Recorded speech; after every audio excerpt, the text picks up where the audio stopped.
Okay students, hello and welcome back. Chapter 4 admission of A partner हम कर रहे हैं। क्वेश्चन नंबर 63 हमने लास्ट वीडियो में कर लिया था। अब नेक्स्ट है हमारा क्वेश्चन नंबर 64। तो चलिए क्वेश्चन देखते हैं। A and B are in partnership sharing profit and losses in the ratio of 3:1। 3:1 की रेशियो में प्रॉफिट्स को शेयर करते हैं। ये उनकी बैलेंस शीट दी हुई है। कैपिटल अकाउंट के बैलेंस है और साथ में क्रेडिटर्स हैं और असेट साइड में cash at bank, debtors, stock और फिक्स असेट्स हैं। On 1 February 2020 they agree to admit C. अब सी को पार्टनर बना लेते हैं। Share of A B and C in the new firm will be 3:2:1। नई रेशो उनकी 3:2:1 होने वाली है। C to contribute 120 as capital. Capital के लिए 120 लेके आया है और गुडविल के लिए ₹30,000। आगे देखिए, the value of fix assets of the firm will be increased by 10% before the admission of C. सिर्फ एक ही रिवैल्यूएशन की आइटम है तो रिवैल्यूएशन अकाउंट बनाने की जरूरत नहीं है। सिर्फ 10% होगा, वही प्रॉफिट हो जाएगा और वही पार्टनर्स में डिवाइड कर देंगे। और हमें क्या करना है, एंट्रीज पास करनी है और सी के एडमिशन के बाद हमें अपने फर्म की नई बैलेंस शीट प्रिपेयर करनी है। तो चलिए क्वेश्चन को स्टार्ट करते हैं। Question number 64। पार्टनर कौन कौन है? A and B. Profit sharing ratio of A and B. A and B, ठीक है, ए और बी पार्टनर हैं। एडमिट करते हैं वो सी को। उनकी रेशो क्या है? 3:1, ठीक है। 3:1 की रेशो में प्रॉफिट्स को शेयर करते हैं। एडमिट सी। सी के बाद न्यू रेशो क्या है?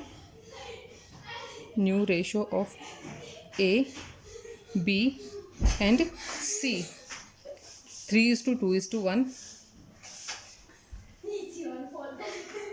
अब इनका सेक्रीफाइस निकाल लेते हैं, क्योंकि जब वो गुडविल लेके आएगा, गुडविल को ओल्ड पार्टनर्स में उनके सेक्रीफाइसिंग रेशो में हमें ट्रांसफ़र करना पड़ेगा, तो उसके लिए सेक्रीफाइसिंग रेशो की ज़रूरत पड़ेगी। तो सेक्रीफाइस रेशो निकाल लेते हैं। सेक्रीफाइस रेशो ए की, पहले ए की निकाल लेंगे। ए को पहले कितना मिलता था 3:1 में? 3/4। और अब कितना है 3:2:1 में? 3/6। एलसीएम ले लेंगे इसका, 12 एलसीएम आ जाएगा। 4 3 12, 3 3 9 और 6 2 12, 3 2 6। 3/12। पहले इसको ज़्यादा मिलता था, अब कम मिलता है, तो ये सेक्रीफाइस आ गया। बी का निकाल लेते हैं ऐसे ही। बी को पहले 1/4 मिलता था, अभी कितना मिलता है? 2/6। तो इसका भी एलसीएम निकाल लेते हैं। एलसीएम 12 और 4 3 12, 3 1 3, 6 2 12 और 2 2 4। तो ये गेन कर रहा है कितना? 1/12 गेन। यानी कि इसे भी बी पार्टनर को भी गुडविल के लिए कुछ ना कुछ पे करना पड़ेगा। इनकी सेक्रीफाइसिंग रेशो में मिल गई है, ठीक है। अब देखिए, जो नया पार्टनर जो भी कैश वगैरह लेके आया उसके लिए हम एंट्री करते हैं। कैश अकाउंट डेबिट हो जाएगा। Cash account debit to capital to goodwill. Capital के लिए कितना लाया? 1,20,000 और गुडविल के लिए 30,000। तो टोटल कैश कितना आया बिजनेस में? 1,50,000, ठीक है। अब क्या करना है, जो फिक्स असेट्स थी हमारी उसकी वैल्यू हमने कहा था वो इंक्रीज़ करनी है 10% से। फिक्स असेट्स हमें 220 की दी हुई है और यहाँ पे 10% से इंक्रीज़ करना है, यानी कि 22,000 से इंक्रीज़ हो जाएगी। जब असेट्स इंक्रीज़ होती हैं तो डेबिट होती हैं। सो फिक्स्ड असेट्स अकाउंट डेबिट 22,000 से और रिवैल्यूएशन अकाउंट क्रेडिट हो जाएगा टू रिवैल्यूएशन अकाउंट 22,000। ये प्रॉफिट हो गया हमें 22,000 का। अब रिवैल्यूएशन पे जो प्रॉफिट होते हैं वो जाते हैं पार्टनर्स को। हमने अकाउंट नहीं बनाया तो क्योंकि सिर्फ एक ही एंट्री थी, तो इसको हम पार्टनर्स के कैपिटल अकाउंट में ट्रांसफ़र कर देते हैं। रिवैल्यूएशन अकाउंट डेबिट 22,000 से। और जब पार्टनर्स को प्रॉफिट होता है तो पार्टनर्स के कैपिटल अकाउंट क्रेडिट होते हैं to A's capital account to B's capital account. कितना पुरानी रेशो में जाएगा इनका? पुरानी रेशो कितनी थी इनकी? 3:1, तो 3:1 में डिवाइड कर देंगे इसको। तो ए के शेयर में आ जाएगा 16,500 रुपीज़ और बी के शेयर में आ जाएगा 5,500 रुपीज़। अब हमें करनी है एंट्री गुडविल की, ठीक है। अब देखिए, पहले हम गुडविल को देख लेते हैं, टोटल गुडविल हमारी बनेगी कितनी। अब जो सी है वो गुडविल कितनी लेके आया है, ठीक है। सी गुडविल कितनी लेके आया? सीज गुडविल 30,000 लेके आया था वो, और कितना शेयर है उसका 3:2:1 में 1/6। तो अगर 1/6 पार्ट के लिए गुडविल 30,000 है तो टोटल गुडविल कितनी होगी?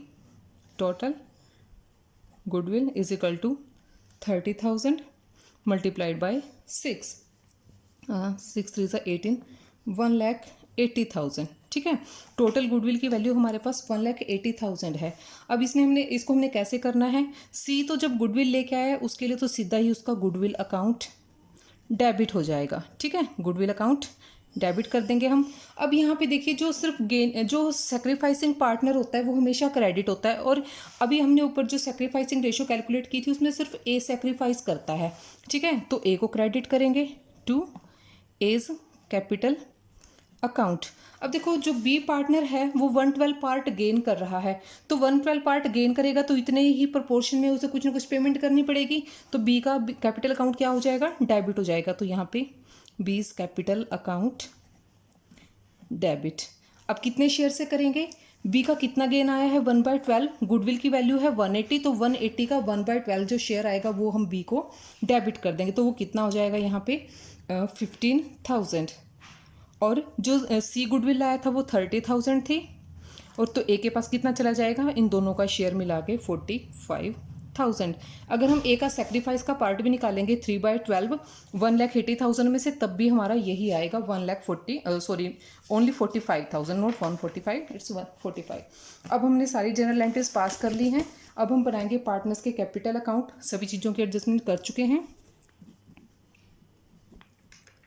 Partners capital account, partner capital account के लिए भी उसका हम प्रोफोर्मा बना लेते हैं कैपिटल अकाउंट का। तीनों पार्टनर के लिए बॉक्स बना लेंगे, उनकी दोनों साइड के बैलेंसेस के लिए, डेबिट और क्रेडिट साइड के बैलेंस के लिए।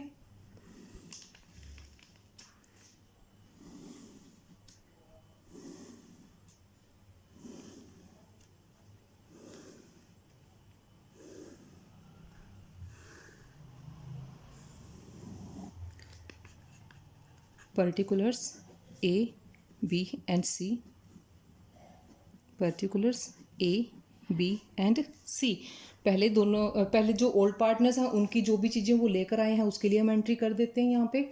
तो पहले इनकी कैपिटल कितनी थी? ए की और बी की, नए पार्टनर के आने से पहले, बाय बैलेंस बी डी 4,50,000 और 2 लाख। 4,50,000 ए का और ₹2 लाख बी का।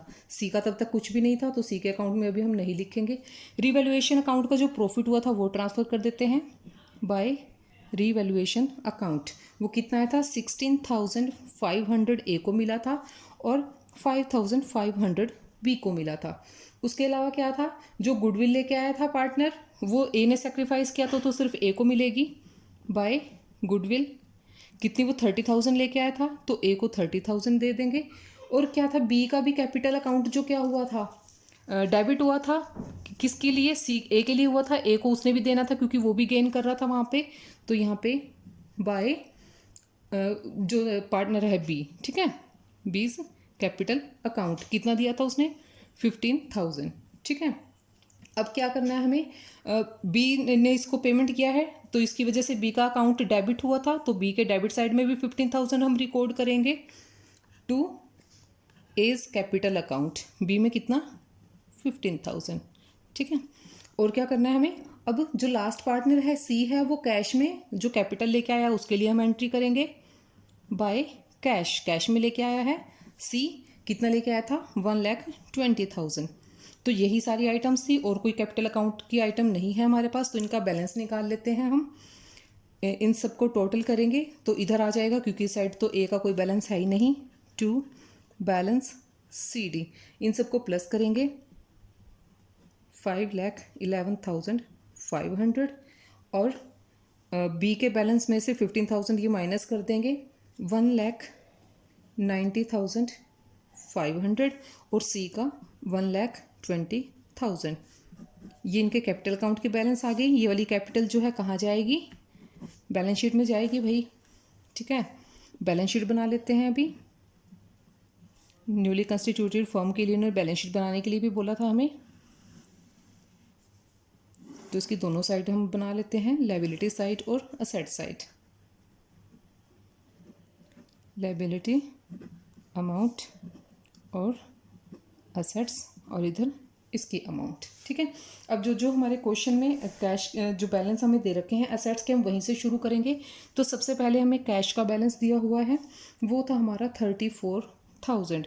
34,000 में जब क्या था, वो नया पार्टनर कैपिटल लेके आया 120 की, तो वो ऐड कर देंगे। कैश इनफ्लो हुआ था उसकी वजह से बिजनेस में, कैपिटल ऑफ सी। ठीक है, सी की कैपिटल आई थी कितनी, 120 आई थी, तो कैश कितना बन गया, 154। अब उसके बाद हमें दिया हुआ है सन्ड्री डेटर्स। सन्ड्री डेटर्स कोई भी चेंज नहीं हुआ है सन्ड्री डेटर्स में, तो जितने थे हमारे इतने ही रहेंगे। डेटर्स 166 के थे, तो 166 के ही हम नोट कर लेंगे।